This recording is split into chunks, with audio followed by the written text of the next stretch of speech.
When we think of the most influential people of music in our time, we tend to think about the people who played the game with their own rules, you feel me? People who weren't afraid to go against the grain.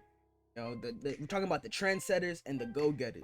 In hip-hop, we have names like Young Thug, then Tupac for the older generation, Kanye, Future, Chief Keef, Uzi Cardi, Nicki Minaj, just to name a few. But there's an artist out there that I feel like doesn't get the flowers they deserve, and if anything, has become a meme in recent times. And I'm talking about none other than Mr. Stacks on Deck himself, Big Draco, Soulja Boy.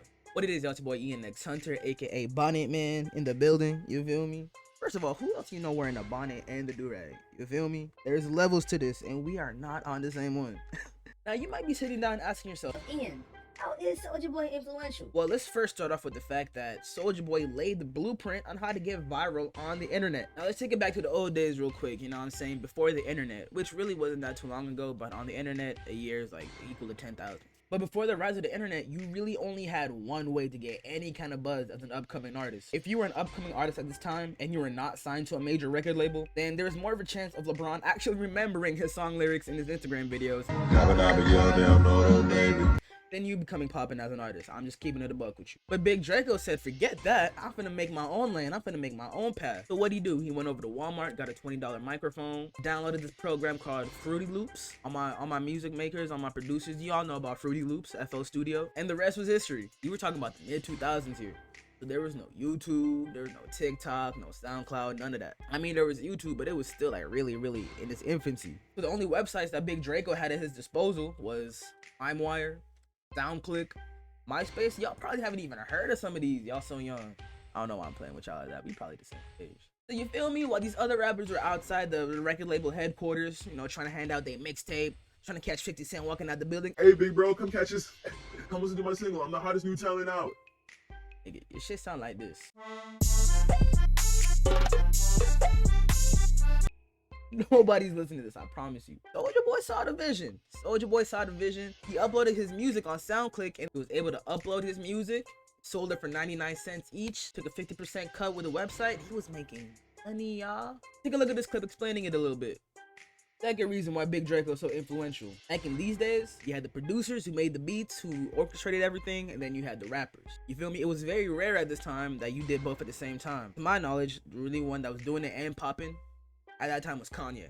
Soulja Boy took that same path, but he made it a lot more simple for the average person. If you don't know what Fruity Loops is, it's a program online. You can use it to make beats. Soulja Boy used Fruity Loops for all of his early music. Crank That Soulja Boy, Fruity Loops.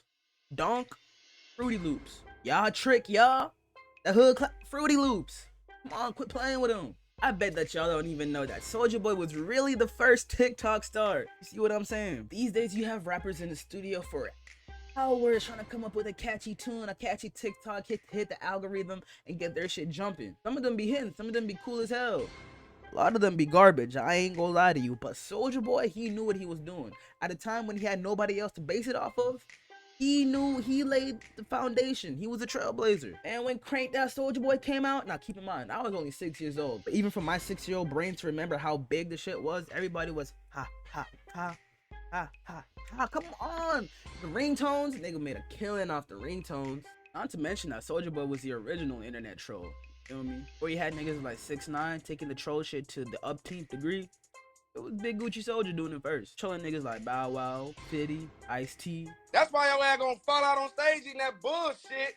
You sell do-rags. I got lemonade. I think one of the most impressive things about Soulja Boy, honestly, is that his formula still works to this very day. You got rappers like Tisa Korean. Hey, shout out Tisa Korean. Hey, bro, fire. He fire as fuck.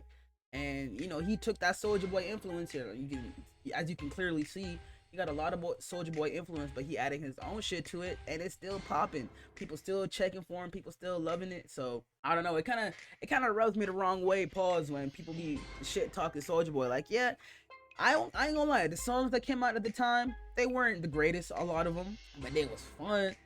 You play them hoes in the car. You play them hoes at the party. It get lit. You feel me? To this day, I play Turn My Swag On. I should get fresh and turning up.